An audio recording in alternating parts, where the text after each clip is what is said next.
యేసయ్య నామములో హృదయపూర్వక వందనాలు తెలియజేస్తున్నాను. ఇందాక చెప్పాను కదండీ అంటే, అప్పటికి ఇంకా కొంతమంది రాలేదు. సో, వచ్చిన వచ్చిన వాళ్ళకి వచ్చినట్టుగా వందనాలు చెప్పుకోవటం అనేది పౌలు భక్తుడు నేర్పించారు. ఒకరికొకరు ఏం చెప్పుకోమన్నాడు? ప్రేమపూర్వకమైన వందనాలు చెప్పుకోమన్నారు. భౌతికంగా పురుషులు, స్త్రీలు చక్కగా శుభవచనాలు చెప్పుకోండి అని చెప్పారు. సో, మనము ఒకసారి మనము రీక్యాప్ తెలుసుగా? రీక్యాప్ అంటే పునశ్చరణ చేసుకోవటం. ఒకసారి మనం రివైండ్ చేసుకుందాము. రివైండ్ అంటే పద్దాక పాస్టర్ గారే చెప్పటం రివైండ్ చేసినట్టు అవ్వదు. అడుగుతాను, చెప్పండి. రాసుకున్న వాళ్ళు నోట్స్ తీసి చూసి చెప్పుకోవచ్చు. ఆ ఛాన్స్ ఉంది. ఎందుకంటే మిగిలిన వాళ్ళు రాయలేదు కాబట్టి. మొట్టమొదటి వారం మనము వర్షిప్ అనేటటువంటి 7 అక్షరాలకు, వర్షిప్ ఆరాధన అనే 7 అక్షరాలకు చాలామంది చాలా వివరణలు ఇచ్చి ఉన్నప్పటికీ ఒక వివరణ చాలా బాగుందని, ఆ 7 అక్షరాల వర్షిప్ అనే 7 అక్షరాలకున్న రాయబడిన ఆరాధన నాయకులు, గొప్పవాళ్ళు చక్కగా వ్రాసినటువంటి విషయాన్ని ధ్యానం చేశాం. అదేంటంటే డబ్ల్యూ అంటే వెయిట్ అపాన్ ద లార్డ్, దేవుని మీద ఆనుకోవాలి. వర్షిప్ చేసేటప్పుడు ఆ విధమైనటువంటి స్థితిలో ఆరాధించేవారు ఉండాలి అని ప్రభు కోరుకుంటూ ఉన్నారు. వెయిట్ అపాన్ ద లార్డ్, దేవుని మీద ఆనుకోవాలి. రెండవది ఏంటంటే offer hour lives as a living sacrifice, మన జీవితాలను దేవునికి సజీవ యాగంగా సమర్పించుకున్న వారిగా ఉండి ఆరాధన చేయాలి. జీవితాలు సమర్పించుకోకుండా ఆరాధన చేస్తున్నానంటే కుటుంబంతో ఏ సత్సంబంధం లేనటువంటి ఒక బిడ్డలాగా ఉంటాం మనం. ఎటో పోయి తప్పిపోయే ఏదో చెడుతోనో ఎట్లాగ వెళ్ళిపోయిన వాళ్ళు లాగా ఉండకూడదు. ఆ తర్వాత WOR, ఆర్ అంటే రెస్ట్ ఇన్ హిస్ ప్రెజెన్స్, దేవుని సన్నిధిలో సేద తీరాలి. మనం దేవుని సన్నిధిలో సేద తీరటానికి సిద్ధపడాలి. సేద తీరటానికి సిద్ధపడాలంటే అర్థం ఏంటంటే ఇంటి దగ్గర సేద తీరి రావాలి. ఇంటి దగ్గర సేద తీరి రాకపోతే ఇక్కడ సేద తీరే బదులు నిద్రపోతాం. ఆరాధనలో కుదరదట్లా. సేద తీరాలి దేవుని సన్నిధిలో, అంటే విశ్రాంతి పొందాలి.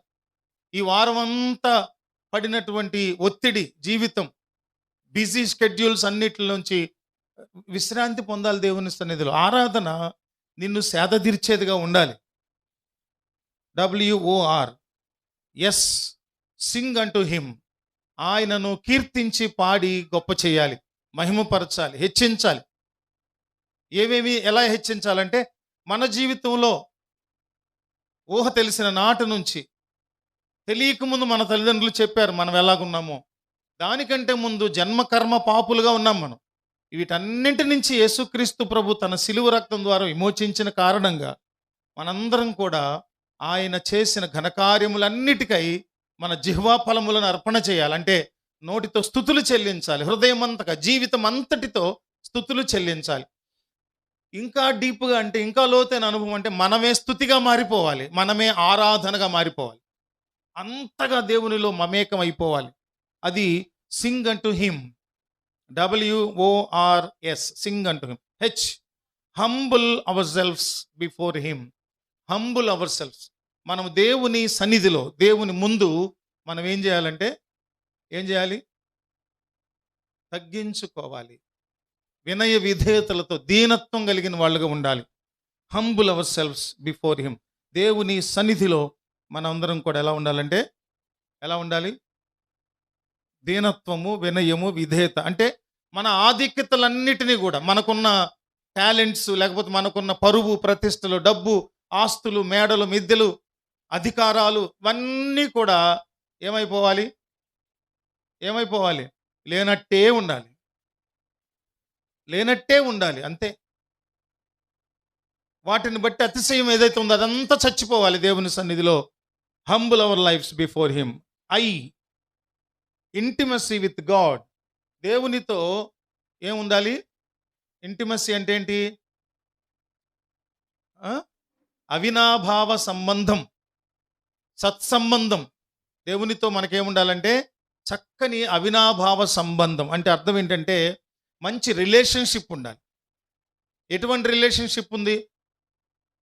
ఎలాంటి నేను ఒక తిరుగుబోతుగా ఉన్నాను, దేవునితో ఏ రిలేషన్షిప్ ఉంటుంది?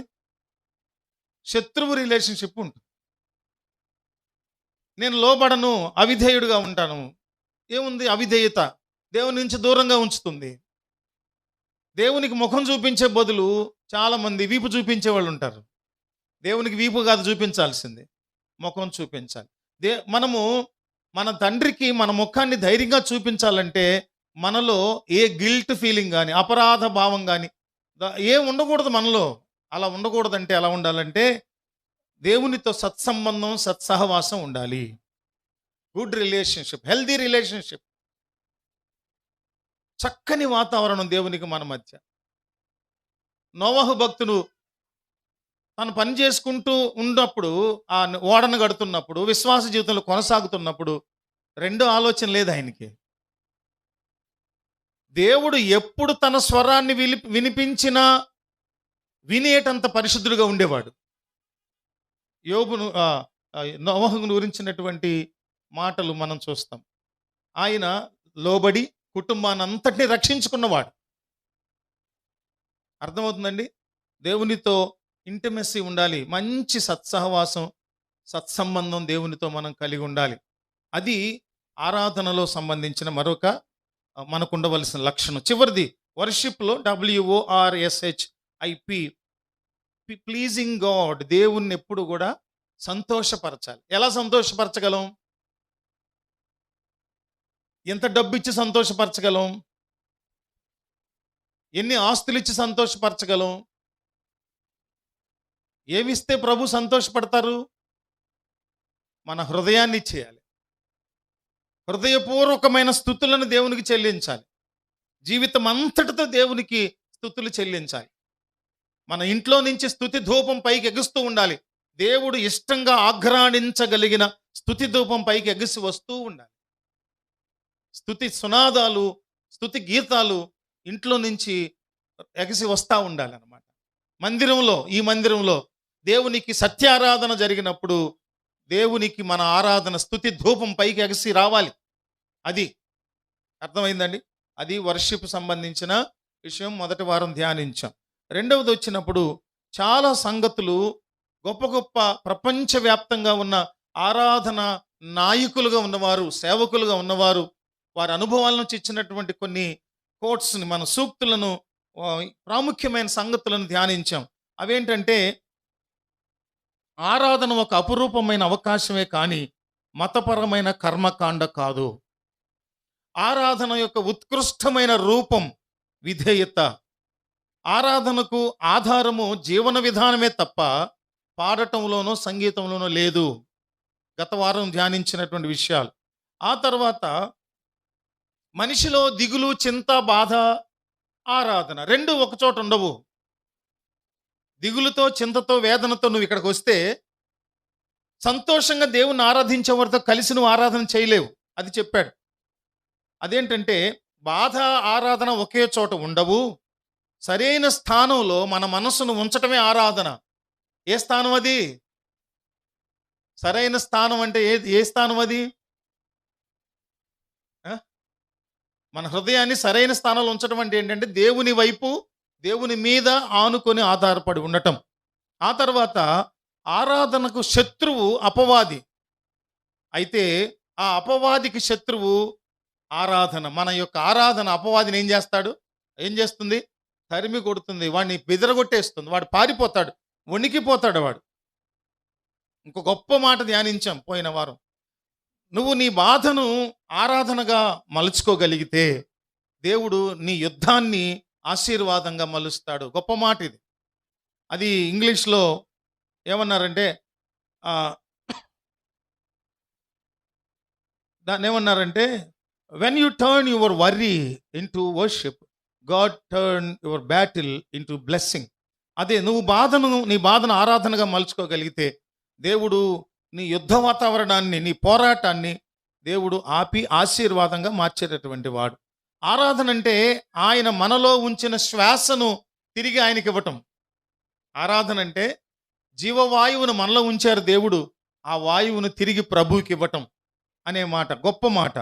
ఆ తర్వాత పరిశుద్ధాత్ముని కార్యానికి హృదయంలో స్పందించకుండా శ్రేష్టమైన సంగీతానికి స్పందించడం ఆరాధన కాదు.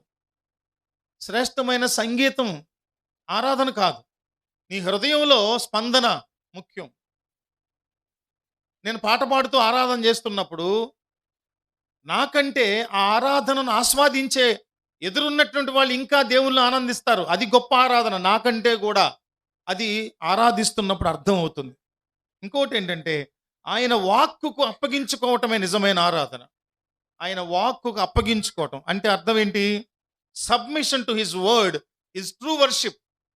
సబ్మిషన్ టు హిజ్ వర్డ్, దేవుని వాక్కుకు మనల్ని మనం అప్పగించుకోవటమే నిజమైన ఆరాధన. అంటే అర్థం ఏంటంటే వాక్యం చొప్పున, వాక్యానుసారంగా, లేఖనానుసారంగా జీవనాన్ని గడపటం. లేఖనానుసారమైన జీవనాన్ని గడపటమే నిజమైన ఆరాధన. అంటే దేవుని సన్నిధిలో నిలబడతాను, పాడతాను, నాట్యం చేస్తాను, చేతులు ఊపుతాను, ప్రభువుని కీర్తిస్తాను, ఘనపరుస్తాను, కానీ వాక్యాన్ని నేను గౌరవించను, వాక్యాన్ని నా హృదయంలో ధరించుకునంటే కుదరదు. ముఖ్యంగా వర్షిప్ లీడర్స్, వేదికల మీద పాటలు పాడేటటువంటి మాకు దేవుని సన్నిధికి వెళుతున్నాను, పాడుతున్నాను, ఆరాధన చేస్తున్నానంటే వణుకు, భయం పుట్టాలి. ఈ ఆరాధన దేవునికి ఇష్టమైందేనా? నేను ఆరాధించుట ద్వారా వింటున్నటువంటి శ్రోతల్లో లేదా వింటున్నటువంటి విశ్వాసుల్లో ఏ విధమైన దేవునితో మమేకత జరుగుతుంది, దేవునితో ఏ విధమైన ఐక్యత జరుగుతుంది అనే ఆలోచన కావాలి. చివరిదిగా ఆరాధన అనేది ఆంతరంగిక అనుభూతి. దేవుని విలువను బాహ్యంగా ప్రతిబింబ చేయటం, అంతరంగములో ఉన్నటువంటి ఆ ఇష్టాన్ని బహిరంగంగా వ్యక్తం చేయటం, మాటల ద్వారా, స్తుతుల ద్వారా. అది నిజమైన ఆరాధన. అంతరంగంలో ఉన్నదాన్ని బయటికి చెప్పలేరు చాలామంది. అందరికీ చేత కాదు అది. నువ్వు దేవుని ఆత్మవశుడు అయితే నీ అంతరంగంలో దేవుని గొప్ప చేయాలనుకున్న ఆలోచనలు నీ మాటల ద్వారా, నీ పాటల ద్వారా, నీ నాలుక ద్వారా, నీ జీవితం ద్వారా స్తుతిస్తావు. అర్థమవుతుందండి? అది మొత్తం అక్కడ పంపించేసి అక్కడికి వెళ్ళిపోండి. ధ్యానించినటువంటి చివరి విషయం, దేవుడు మనపై చూపించిన ప్రేమకు ప్రతిస్పందన ఆరాధన. దేవుడు మనపై చూపించిన ప్రేమ చెప్పండి. దేవుడు ఎంతమందిని ప్రేమించారు? దేవుని ప్రేమను అనుభవిస్తున్నాం మనందరం. డౌట్గా ఉన్నట్టుంది, ఎవరు చెప్పలేకపోతున్నారు. దేవుని ప్రేమను అనుభవించట్లేదు ఎవరు? శ్వాస పీలుస్తున్నారా? ఊపిరి ఉందా మనలోనే? ప్రాణాలు పోలేదుగా. అంటే దేవుని ప్రేమ మన మీద ఉంది. దేవుడు తాను సృష్టించిన సూర్యునిలోంచి వెలుతురు, జీవము మన మీద పడతనే లేదా? హలో, పడతనే? అంటే ఏంటి అర్థం? దేవుని ప్రేమ మన మీద కొనసాగుతూ ఉంది. మనకు కావలసిన అక్కర్లన్నింటినీ ప్రభు దయచేస్తున్నారా లేదా? కాబట్టి దేవుని ప్రేమ ఎప్పుడు మన మీద ఉంది. ఆ ప్రేమను అనుభవిస్తూ ఉన్న మనము ఆ ప్రేమకు ప్రతిస్పందనగా దేవునికి ఏం చేయాలి? ఆరాధన చేయాలి. అది మనము ఒక 10 నిమిషాలు ధ్యానించాము, రీక్యాప్ చేసుకున్నాము. ఈ వారము ఆరాధన జరుగుతున్నప్పుడు చాలామంది ఆరాధన చేసే వారితో ఏకీభవించకపోట కారణాలు కొన్ని చెప్తాం. చాలామంది ఈ వారం మనము కొన్ని విషయాలు ధ్యానంలో, ఒకటేంటంటే ఆరాధన నాయకులు జరిపిస్తూ ఉన్నప్పుడు ఉన్నటువంటి విశ్వాసుల్లో కొద్దిమంది ఆ ఆరాధనలో ఏకీభవిస్తారు, కొద్దిమంది ఏకీభవించరు. కొందరు బిడియంగా ఉంటారు, కొందరు అర్థం కాక అయోమయంగా ఉన్నట్టుంటారు. కొంతమంది నాకేం పట్టిందిలే, నాకు అనవసరం, వాళ్ళు చేస్తారులే, నేను వాక్యం మాత్రం వింటా. ఇట్లా ఆరాధనలో క్రమంలో జరిగే కొన్ని కార్యక్రమాల్లో ఈ సెక్షన్ నాకు వద్దు, ఆరాధన నాకు వద్దు, ప్రార్థన కావాలి, తర్వాత ఏమో వాక్యం కావాలి, నాకు ఆరాధన వద్దు, నేను చేతులు ఎత్తడానికి బిడియం, నోరు తెరిచి స్తుతించడానికి బిడియం, సిగ్గు, నేను చెయ్యను అని అనటానికి చాలా కారణాలు ఉన్నాయి. అవి ఏంటంటే పాటలు తెలియవంట మొదట. అంటే వర్షిప్ లీడర్స్ ఎప్పుడు కూడా ఏం చేయాలంటే, ఫస్ట్ పాయింట్, వర్షిప్ లీడర్స్ ఏం చేయాలంటే కొత్తగా కంపోజ్ చేసిన పాట పాడుకుంటూ ఒక్కడే ఆనందించకూడదు. అందరికీ వచ్చిన పాట, అది కూడా నోటికి వచ్చేసినటువంటి చక్కని పాటలను కళ్ళు మూసుకొని పెదాలతో, నాలుకతో, హృదయంతో, జీవితం అంతటితో ఆ మాటల్లో భావాలను అనుభవించుకుంటూ ప్రభు సన్నిధిలో పాడాలి. అలాగ పాడకపోవటం వల్ల వర్షిప్ లీడర్స్, పాస్టర్ గారులు వాళ్ళకి ఇష్టం వచ్చిన కొత్త కొత్త పాటలు పాడేస్తే రానోళ్ళు ఏం చేస్తారమ్మా? చెప్పండి, ఇంటరాక్ట్ అవ్వండి. రానోళ్ళు ఏం చేస్తారు? భలే పాడతారు, కొత్త పాట బాగుంది, ఆహా, ఓహో, ఇంతే. ఇన్వాల్వ్ అవ్వకపోతే ఉపయోగం ఏంది? మనందరం ఎందుకు సమకూడాం? అందరం కలిసి ప్రభుని ఆరాధించాలని, మన జిహ్వా ఫలాలు అనగా స్తుతులను దేవునికి అర్పణ చేయాలని కదా. అందుకని నేను ఏం చేస్తూ ఉంటాను, మొట్టమొదటి నుంచి కూడా 25 ఏళ్ళ నుంచి కూడా నేను చేస్తూ వచ్చింది ఏంటంటే, కొత్త పాటలు రాసినప్పుడు ముందస్తుగా పాటలన్నీ ముందే పంపించి నేర్పించి, సభలు పెట్టినప్పుడు, ప్రతిష్ఠ పండుగలు పెట్టినప్పుడు మనం ఏం చేస్తున్నాము, అన్నీ నేర్పేస్తున్నాం ముందే. అందరం కలిసి క్రొత్త పాటలు క్రొత్త భావాలతో పాడుకుంటున్నాం. అలా చేసుకోవాలి. మొట్టమొదటి రీజన్ ఏంటంటే they don't know the songs. పాటలు తెలియవు. సో దీన్ని బట్టి ఏంటంటే ఆరాధన జరిగేటప్పుడు నడిపించేవారు, పాడేవారు అందరికి తెలిసిన పాటలు పాడాలి. ఒకవేళ క్రొత్త పాటలు పాడాలి చూస్తే ముందస్తుగా నేర్పి పాడాలి. రెండవ కారణం ఏంటంటే, ఆరాధనకు సంబంధం లేని పాటలు పాడటం, సబ్జెక్ట్ సంబంధం, అంశం సంబంధం లేని పాటలు. ఇది ఆరాధన. ఆరాధనలో ఏముండాలంటే ప్రభువును ఘనపరచటం, ప్రభు కీర్తిని, ప్రభు గొప్పతనాన్ని, ప్రభు యొక్క పరాక్రమాన్ని, లేకపోతే ప్రభు యొక్క కరుణను, జాలిని, కృపను, ప్రభు యొక్క కలువరి శిలువ యాగాన్ని, బలియాగాన్ని, వీటన్నిటినీ కూడా స్మరించుకుంటూ ఇన్ని గొప్ప కార్యాలు చేసే ప్రభు నీకు స్తోత్రం అని చెప్పాల్సి పోయి మనం ఏం చేస్తున్నామంటే, కొంతసేపు కనబడి అంతలోనే మాయమయ్యే. సువార్త చెప్పాలి కదా, అది సువార్త పాట. ఎక్కడో తెలియనటువంటి ప్రభువుని ఎరగని వారి మధ్య సువార్త చెప్పేటప్పుడు పాడాల్సిన పాట. మనోళ్ళు ఏం చేశారంటే ఆ సువార్త పాట ఎక్కడ పాడతారంటే ఎక్కువగా వికెట్లు ఎగిరిపోయిన చోట పాడుతూ ఉంటారు, అంతిమ యాత్రలో పాడుతూ ఉంటారు. స్తుతి ఆరాధనలో ఆదివారం దేవుని సంధిలో పాడేటప్పుడు సువార్త పాటలు కాదు, ఏం పాడాలి? ప్రభు నామమును ఘనపరిచేవి, కృతజ్ఞత చెల్లించేవి. నాకు ఇచ్చిన రక్షణ కనుక నాకు లేకపోతే ప్రభువా నేనేనాడో నశించిపోయి ఉందును కదా, ఇంత గొప్ప రక్షణ ఇచ్చామని ఆ ఇచ్చిన రక్షణను బట్టి దేవునికి ఏం చేయాలి? అట్లాంటి పాటలు పాడాలి. ప్రార్థన చేయమన్నా అంతే మనవాళ్ళు. వాక్యం అంతా విని గంట సేపు ఈ వాక్యం నిమిత్తం ప్రార్థన చేయండి అని అంటే, ప్రభువా ఈ వాక్యంలో దైవజనుల నోటి ద్వారా మీరేం మాట్లాడారో ఆ మాటలను ప్రతి వారి హృదయంలో కార్యం చేసి ముద్ర వేసి వారి బ్రతుకులను మార్చండి, క్రమశిక్షణతో నింపండి ప్రభువా అని ప్రార్థన చేయాలి. అలా చేయరే. ప్రభువా పలానా ఆయనకి జబ్బు వచ్చింది ప్రభువా స్వస్థపరచు, ఉద్యోగాలు లేవు ప్రభువా. ఇవి సందర్భోచితమైన క్రియ చేయాలి మనం. అదేంటంటే రెలవెంట్గా ఉన్నటువంటి, అంటే ఈ ఆరాధనలో దేవునికి కృతజ్ఞతాస్తుతులు చెల్లించే పాటలు, ఆరాధన పాటలు పాడాలి. లేవా పాటలు? ఏమండి, ఆరాధన చేస్తూ ప్రభువును స్తుతించే పాటలు ఉన్నాయా లేవా? ఎన్ని ఉన్నాయి? ఒకటో రెండానా ఉన్నాయి? ఎన్ని ఉన్నాయి? వేల పాటలు ఉన్నాయి దేవుని ఆరాధించేవి. కానీ మనకు గుర్తురావు. ఎందుకు గుర్తురావు? సిద్ధపడం కదండి. సిద్ధపడంగా పిల్లలు కూడా ఒక్కోసారి ఎత్తుక్కోవడమే అప్పటికప్పుడు. ఇది వచ్చా నీకు, అది వచ్చా నీకు రాబట్టి ఇట్లా గొనుక్కోవటం, ఇవే. ముందు ప్రిపేర్ అయితే ఆరాధనకి ఈ పాట ఈ పోయిన వారం పాడాం, మళ్ళీ అదే వారం, రెండో వారం అదే పాట, మూడో వారం అదే పాట, నాలుగో వారం అదే పాట. అట్లా కాదంట. ఏం చేయాలంట? సందర్భోచితమైనటువంటి పాటలు బోల్డ్ అంత ఉంటే అవి తెచ్చుకొని సిద్ధపడి దేవుని సన్నిధిలో పాడాలి, అందరికీ వచ్చిన పాటలు. ఆ తర్వాత మరొకటి ఏమంటున్నాడంటే, చాలాసార్లు అంట సంగీతకారులు, గాయకులకు ఏ శృతి పాడగలరో ఆ శృతి ఎంచేసుకొని పాడేస్తూ ఉంటారు. మిగిలిన వాళ్ళు పాడాలిగా ఆ శృతిలో. జ్యోతిర్మయుడా పల్లవి అక్కడ ఎత్తేసుకొని ఇంకా చరణాలు ఎక్కడికి అందవు. ఈయనకే అందట్లా, ఇక్కడ ఉన్నవాడికి. విశ్వాసులకి ఎక్కడ అందుతాయి? ఆరాధనలో పాల్గొనేటటువంటి వాళ్ళకి అందవు కదా. అందుకని నేను గనక ఒకవేళ సంగీతం కొంతమంది తెలుసు కాబట్టి నేను చెప్తాను, నేను ఒకవేళ 4లో పాడగలిగిన శృతి నాకుంటే 4లో పాడేవాళ్ళు ఎక్కువ ఉండరు, ఎఫ్లో పాడేవాళ్ళు ఉండకపోవచ్చు. అందుకని నేను తగ్గించుకొని మీ అందరి కోసము ఎఫ్లో కాకుండా డీలో పాడాలి పాట. అందని శృతిలో పాడి ఇబ్బంది పడుతూ ఇబ్బంది పెడుతూ ఉండకూడదు. అర్థమైందా పిల్లలు?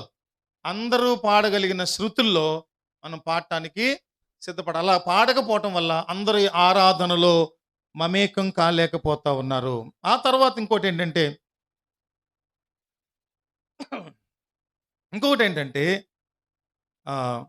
కొన్నిసార్లు అన్నిసార్లు కాదు, కొన్నిసార్లు దేవునిలో లీనమైపోయినప్పుడు, దేవునిలో మమేకం అయిపోయినప్పుడు, ఆత్మవశులు అయిపోయినప్పుడు నా స్వరం ఎవరన్నా వింటున్నారేమో, నా గొంతు ఎవరన్నా వింటున్నారేమో, నేను పాడేటటువంటి విధానం, నా హావభావాలు చూసి ఎక్కిరిస్తారేమో, నవ్వుతారేమో చాలామంది.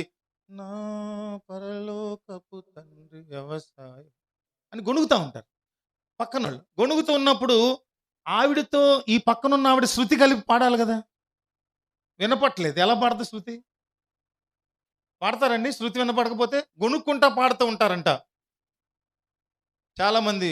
గొంతు విప్పి దేవునితో మమేకమైపోయి గొప్పగా స్తుతులు చెల్లించుతూ దేవుని సన్నిధిలో పాడలేరంట కొంతమంది. గొణుగుడు గాళ్ళు వీళ్ళంతా. సణుగుడు, గొణుగుడు. వీళ్ళకి బాగా సనగటం వచ్చిన వాళ్ళు కాబట్టి గొనగటంతో పాడతారు. సనగటం వచ్చిన వాళ్ళు ఏం పాడతారు? గొణుక్కుంటూ పాడతారు. సణుగుడు ఉండకూడదు. ఇంట్లో భర్త మీద సనగటం అలవాటైన స్త్రీలు చర్చిలోకి వచ్చి గొణుగటం, సనగటం. మగవాళ్ళు కూడా అంతే, పిల్లలు కూడా అంతే. తండ్రి కొనిమ్మంటే కొనివ్వలేదు అనుకోండి, వీడింట్లో గొణుక్కుంటా చర్చలు కూడా సనుక్కుంటా ఉంటాం. సనుగుడు, గొణుగుడు ఇవి కాదట. ఓపెన్గా దేవుని సన్నిధిలో ప్రభువుకి బాహాటంగా కృతజ్ఞతాపూర్వక స్తుతులు చెల్లించాలి. అందులో ఏ విధమైనటువంటి మినహాయింపు లేదు. ఎవరైనా గట్టిగా ప్రభువును స్తుతిస్తుంటే సిగ్గుపడకూడదు. ఒక పెద్ద ఆయన ఉండేవాళ్ళు కదండి, మీటింగ్లు ఎక్కడ జరిగినా ముందు వచ్చి మామూలు కేక కాదు, మైకులు లేకుండానే దద్దరిల్లిపోయేది ఏరియా. ఉన్నాడా ఆయన? ఉన్నాడా? లేరా? ఎందుకని? ఆయనకి ఏంటి, గొంతు ఎక్కువ ఉందని అరుస్తున్నాడా? ఎందుకు అలా అరిచేది? ఆయన హృదయంలో ఉన్న ఆనందాన్ని బాహాటంగా దేవుని సన్నిధిలో స్తుతించడానికి ఉపయోగిస్తున్నాడు, ప్రకటిస్తున్నాడు. ఇంకొకటి ఏంటంటే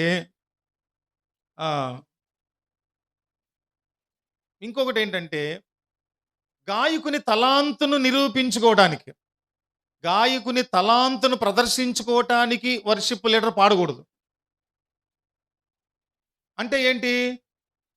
నీకు ఒక మాధుర్యమైన గళం ఉంటే, స్వరం ఉంటే అని పాడేవనుకో, ఎవరు పాడతారు? అలాగా పాడతారా? ఒకళ్ళు పాడతారు, ఇద్దరు పాడతారు, మిగిలిన వాళ్ళు.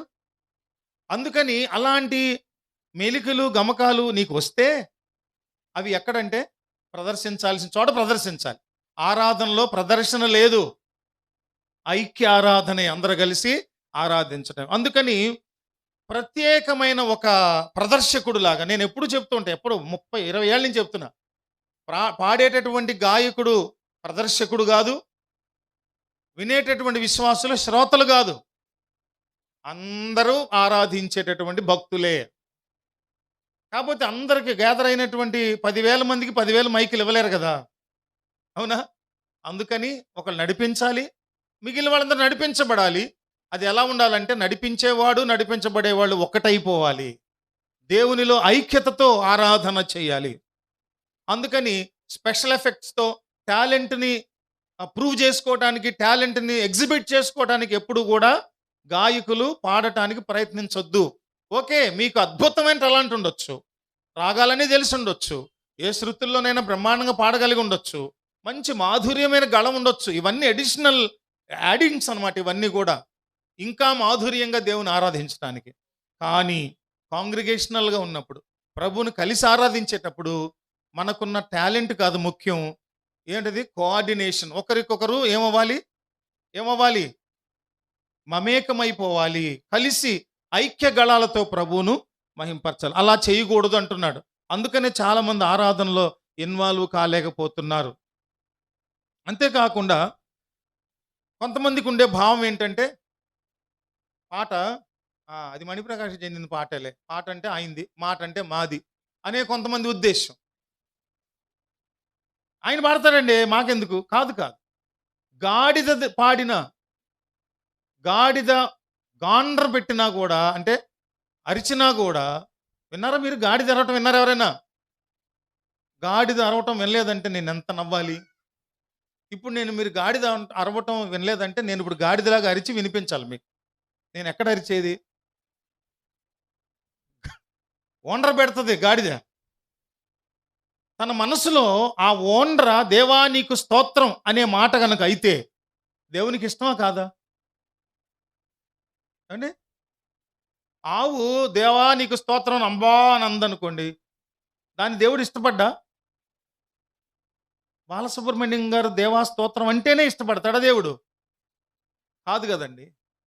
దేవునికి కావాల్సింది ఏంటంటే నీ పవిత్ర జీవితంలోంచి వచ్చే హృదయపూర్వక స్తుతి ఆరాధన. పవిత్ర జీవితం నుంచి వచ్చే హృదయపూర్వక స్తుతి ఆరాధన. అది గాడిద గొంతు అయినా, ఏమండి, కోకిల కూ అంది, అబ్బా భలే దేవునికి స్తోత్రం అందే అని. కాకి కా అంది అనుకున్న దేవునికి స్తోత్రం అని.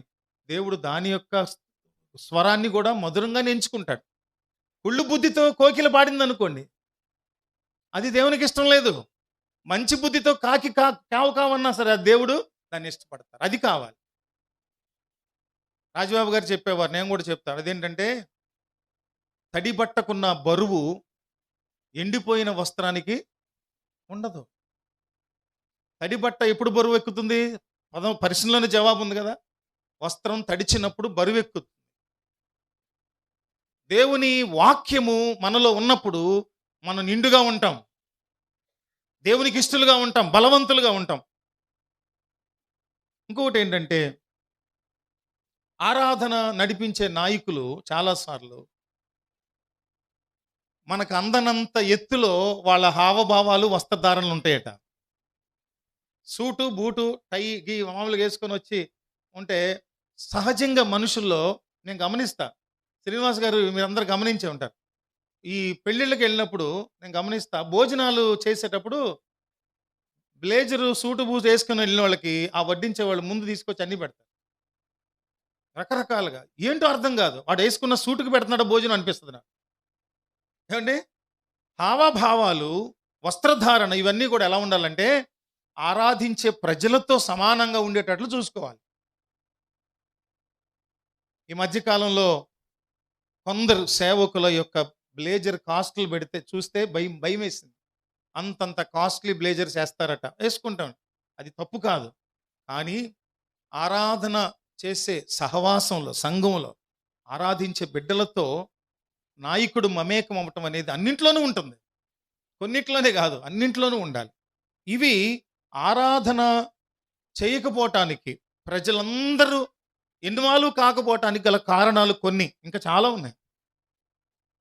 కొన్ని చాలా ఉన్నాయి.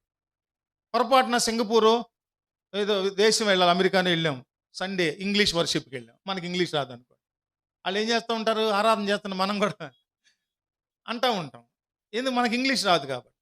అలాంటి రేర్గా, అంటే ఎప్పుడో ఒకసారి జరిగేవి తప్ప మన స్వభాషలో మనం ఆరాధన చేసుకునేటప్పుడు ఖచ్చితంగా అందరికీ అర్థమయ్యే భాషలో అందరూ ప్రభువుని ఐక్యతతో హృదయపూర్వకంగా పవిత్ర జీవితంలోంచి ఆరాధించే ఆరాధనను ప్రభు కోరుకుంటున్నారు. ఇకపోతే ఆ విభాగం అయిపోయింది. మరొక సంగతి ఏంటంటే అసలు సంగీతానికి మూలం ఏంటి? సంగీతం అనే దానికి మూలం ఏంటి? నీకెట తెలుసు? సంగీతానికి మూలం ఏంటి నాకెట తెలుసు? నువ్వు ఎప్పుడు పుట్టావు?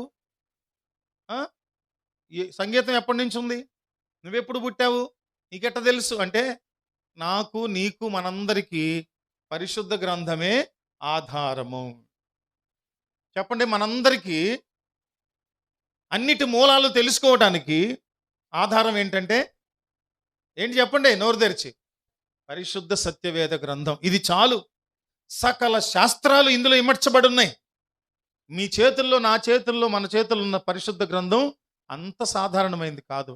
అసాధారణమైన దేవుని వాక్కుల చేత ప్రత్యక్షపరచబడిన పుస్తకం ఇది అంత తేలికైంది కాదు. ఈ లేఖనాల ఆధారంగా ఆరిజిన్ ఆఫ్ క్రిస్టియన్ మ్యూజిక్, క్రైస్తవ సంగీతానికి మూలం ఏమిటి అంటే, నేను ఎప్పుడో ఆ మధ్య ఒక పాట రాశా, సర్వజ్ఞుడా అనే ఆల్బంలో. నిన్ను స్తుతించి మహిమ పరచుటకే నిర్మించితివి సంగీతమునే, నిన్ను పూజించి ఆరాధించుటకే కూర్చితివి సకల రాగములనే. దేవా యెహోవా మహిమ ప్రభావ, దేవా యెహోవా మహిమ ప్రభావ. నిన్ను స్తుతించి మహిమపరచడానికి, నిన్ను పూజించి ఆరాధించడానికి నీవే సంగీతాన్ని నిర్మించావు ప్రభువా అని మనం పాట రాసుకున్నాం. అసలు ఆరిజిన్ లేఖనానుసారంగా మనం ఆరిజిన్ సంగీతం యొక్క మూలాలను చూసినప్పుడు దేవుడే సంగీతాన్ని సృష్టించారు అనటానికి ఒక మనకు అవగాహన కోసము కొన్ని వచనాలు మనకున్నటువంటి సమయంలో ధ్యానం చేద్దాం. చూడండి దయచేసి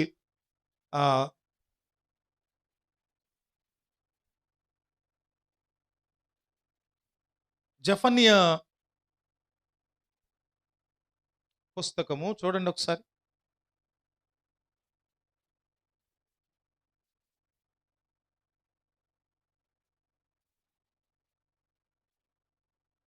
తీసారా?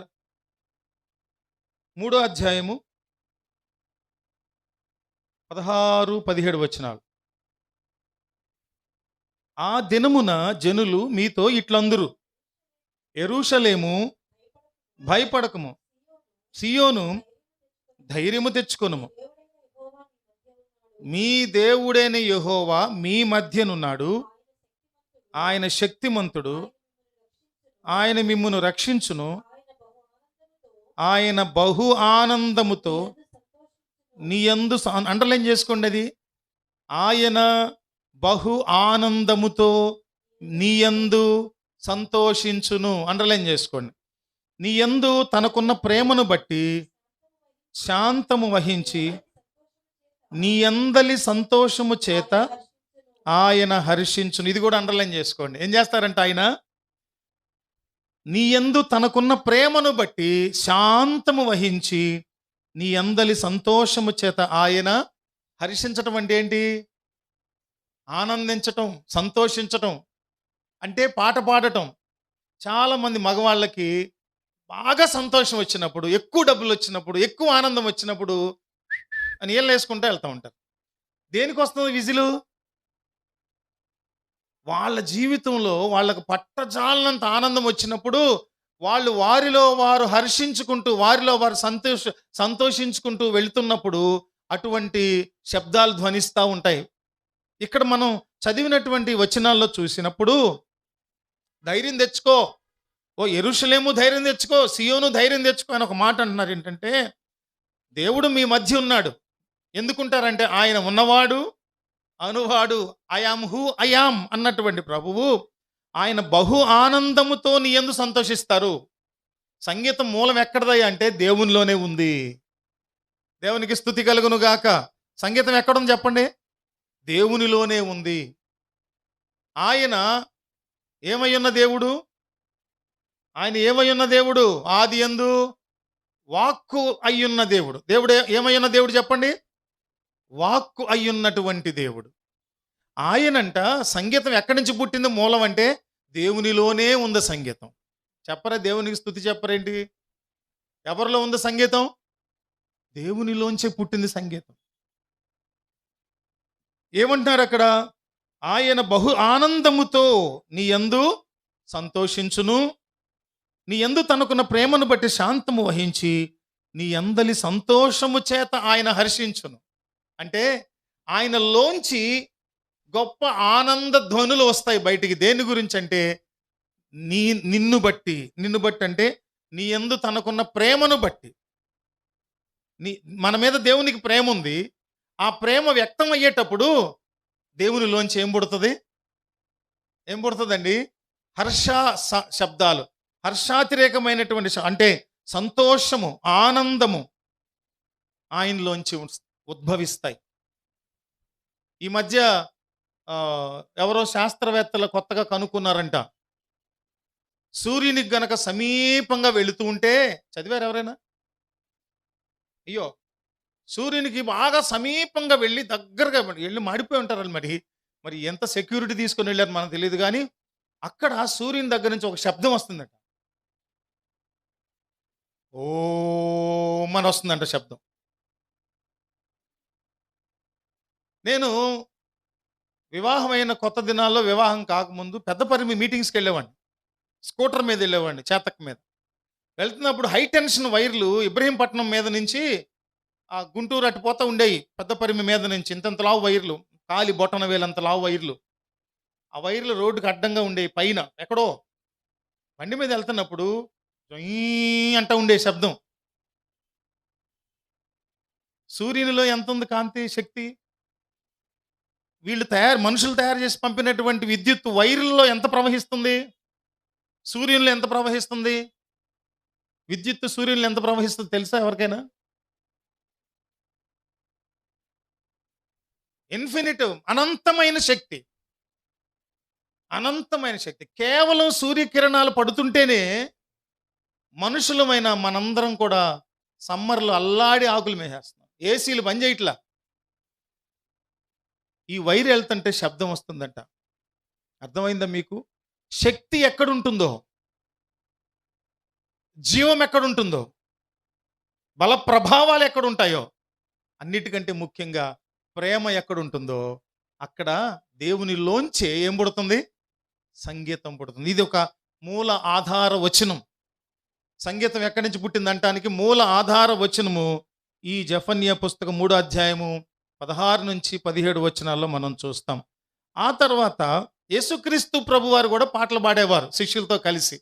ఎక్కడి నుంచి పాడేవారు ఆయనంటే, ధర్మశాస్త్ర సంబంధమైనటువంటి అనేకమైన పుస్తకాలను ఆయన చదివి, మనం చూసినప్పుడు చూడండి, మత్తయి సువార్త 26వ అధ్యాయం 30వ వచనంలో, మత్తయి సువార్త 26వ అధ్యాయం 30వ వచనంలో, అంతట వారు కీర్తన పాడి ఒలీవ కొండకు వెళ్ళిరి. యేసయ్య అద్భుతాలు చేయటం రాస్తే చదివాం, ఆశ్చర్యకార్యాలు చేస్తే రాస్తే చదివాం, స్వస్థతలు చేస్తే రాస్తే చదివాం, బోధలు చేసినప్పుడు చదివాం, అన్నీ చదివాం. కొన్ని మనం చదవాల. ఆయన ప్రార్థన చేయటం చదివాం. ఆయన పాటలు కూడా పాడేవారు. దేవునికి స్తోత్రం కలుగును గాక. ఏ సింగర్ లాగా పాడుండొచ్చు? ఎవరు మూసుకోవా, నీకు ఇది అవసరం అంటారా? ఏ గాయకుడు పాడనంత అద్భుతంగా పాడగలరు మన ప్రభు. ఎందుకంటే సంగీతం ఆయనలోంచే పుట్టింది. ఎక్కడి నుంచి పుట్టింది? సంగీతం ఎక్కడి నుంచి పుట్టింది చెప్పండి?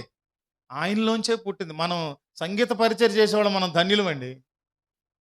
ఎక్కడెక్కడో పుట్టిందని చేయట్లా, మనం దేవునిలోంచే పుట్టినటువంటి సంగీతాన్ని మనం ఆస్వాదిస్తున్నాం, దాన్ని మనము అవలంబిస్తున్నాం. దేవునికి మహిమ కలుగును గాక. పీలి ముఖంలో ఎంత గర్వము! ఎస్, బాబురావు గారి ముఖంలో ఎంత గర్వము! ఎందుకు తెలుసా? దేవునిలోంచి వచ్చే హర్షము, దేవునిలోంచి వచ్చేటటువంటి ఆ సంతోషమే సంగీతం. యేసయ్య కూడా పాటలు పాడారట. Jesus song hymns. తర్వాత దేవుడు లోంచి సంగీతం పుడుతూ ఉండగా, క్రీస్తు ప్రభు వారు కూడా శిష్యులతో కలిసి పాటలు పాడేటటువంటి అనుభవంలో ఉండగా, ఈ సృష్టించబడినటువంటి జీవుల్లో గమనించినప్పుడు వారు కూడా సంగీత సంబంధులుగానే ఉన్నారట.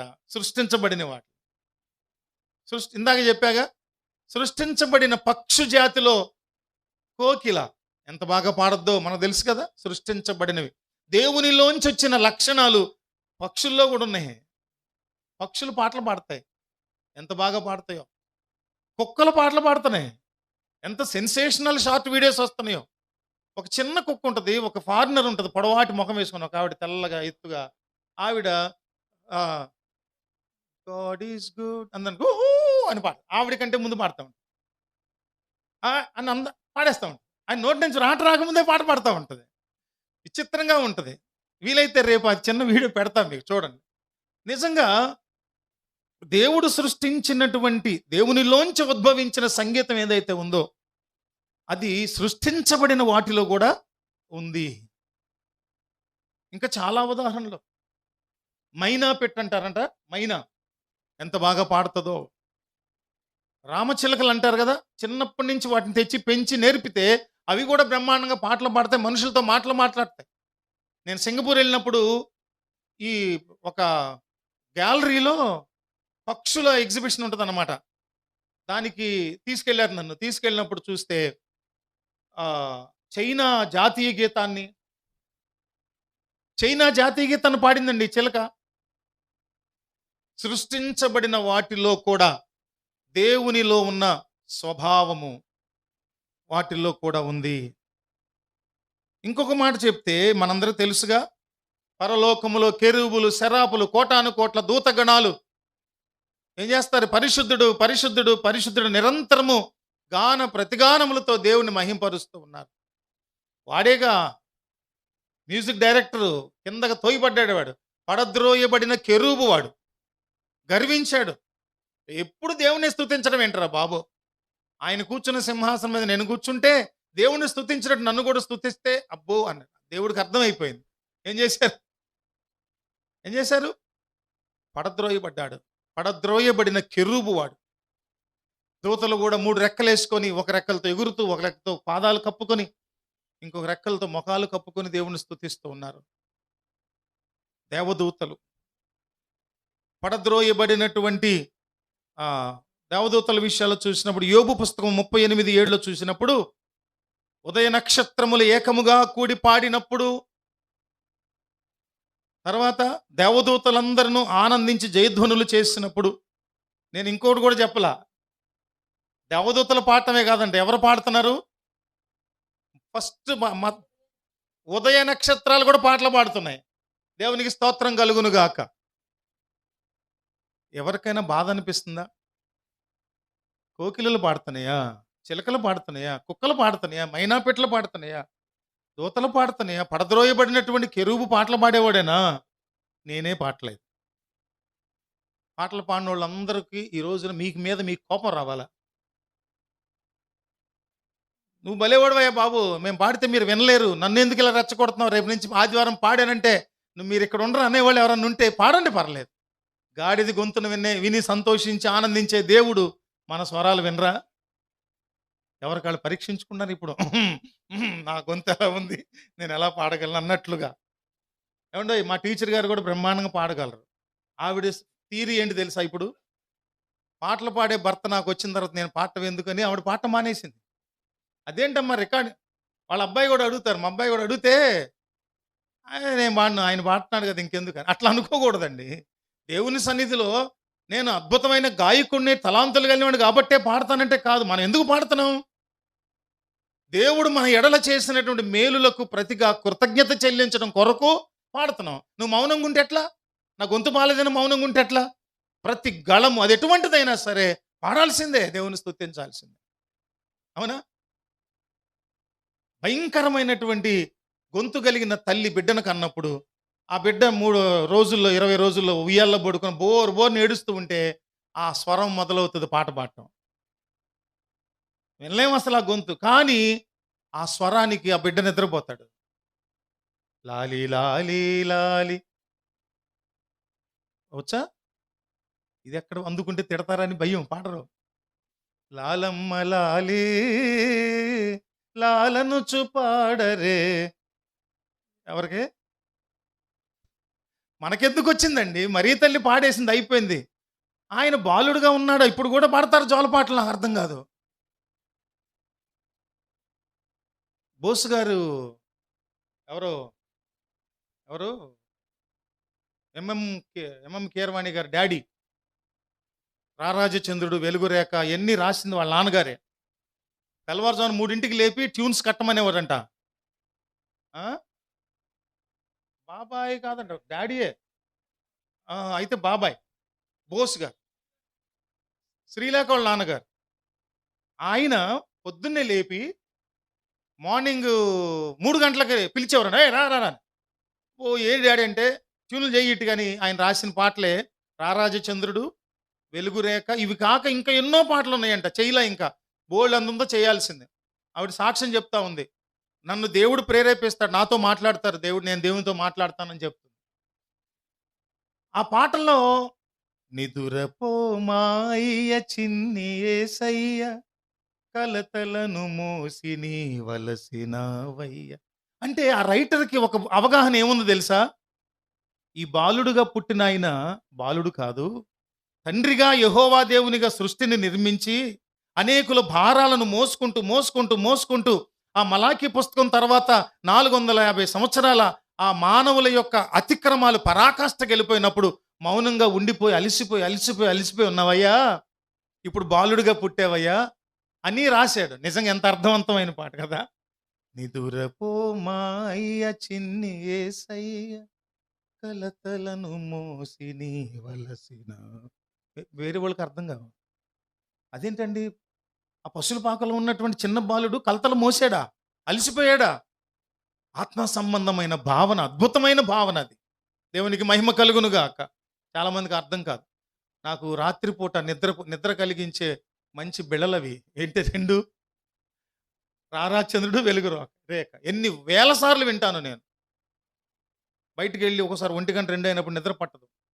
ఆ పాటలు ఆన్ చేస్తే రెండో పాటకో మూడో పాటకో నిద్ర వచ్చేస్తుంది. అంత శ్రావ్యమైన సాఫ్ట్ మ్యూజిక్. వాటికే ఆవిడికి అవార్డు వచ్చింది ఆ పాటలకు. అందుకని దేవదూతలు పాడతారు. ఆ, చెప్పండి. పక్షులు పాడతాయి, జంతువులు పాడతాయి, ఉదయ నక్షత్రాలు పాడతాయి, దూతలు పాడతాయి. ఇంకా యేసయ్య పుట్టినప్పుడు గొర్రెల కాపర్లు పాడారు, జ్ఞానులు పాటలు పాడారు, అందరూ పాటలు పాడారు. తరువాత మనము యెహెజ్కేలు పుస్తకం 28లో మనం చదివాం ఇంతకు ముందే. పడద్రోయబడినటువంటి కెరూబు. ఆ తర్వాత మనుషులు కూడా ఈ రోజున సంగీతం అనే ఒక్క సాధనంతో బిలియనీర్స్, ట్రిలియనీర్స్ అయిపోయినటువంటి వాళ్ళు ఉన్నారా ప్రపంచంలో? లేరా?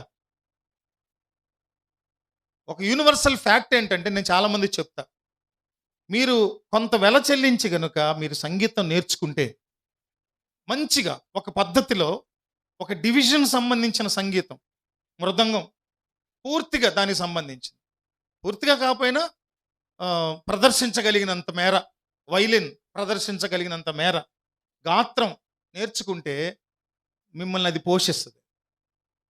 కళకున్న గొప్ప గుణం ఏంటంటే, నువ్వు దేన్నైనా పరిపూర్ణంగా శుభ్రంగా చక్కగా నేర్చుకుంటే ఆ కళ ఏదో ఒక రోజున మిమ్మల్ని పోషిస్తుంది. ఎంతగా పోషిస్తుందంటే, సాధనపూర్వకమైన కళా ప్రదర్శన నిన్ను కోట్లకు అధిపత్యం చేస్తుంది.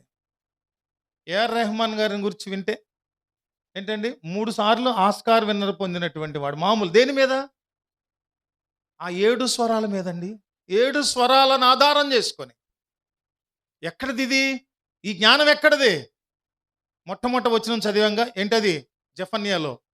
దేవునిలోంచి పుట్టినటువంటి సంగీతం ఇది. దేవుడిలోంచి వచ్చింది, దేవుడే నిర్మించినటువంటి సంగీతం. అందుకని మనుషులైన వారు యెహెజ్కేలు పుస్తకం 15వ అధ్యాయము 1-2 వచనాలు చూసినప్పుడు, అప్పుడు మోషేయు ఇశ్రాయేలీయులను యెహోవాను గూర్చి ఈ కీర్తన పాడిరి. యెహోవాను గూర్చి గానము చేసెదను, ఆయన మిగులు అతిశయించి జయించెను, గుర్రమును దాని రౌతులను ఆయన. చదవండి.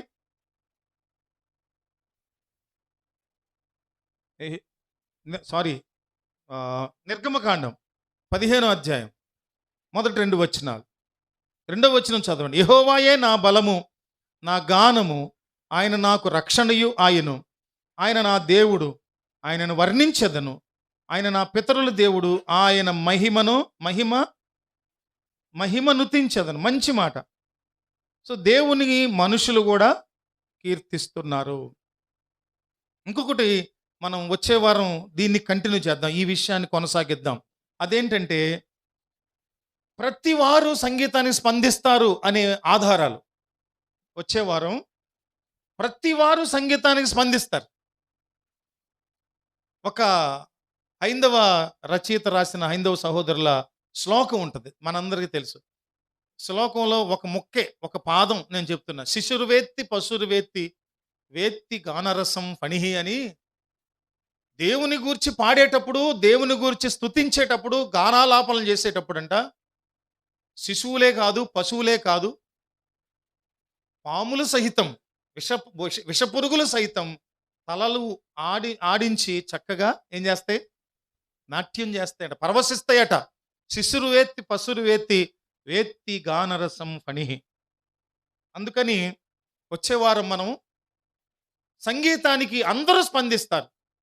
ఎవరెవరు స్పందిస్తారు, ఎలా స్పందిస్తారు అనేవి మనం వచ్చే వారం ధ్యానం చేద్దాం. దేవుడి మాటలను మన వినికిడిలో ఆశీర్వదించురుగాక.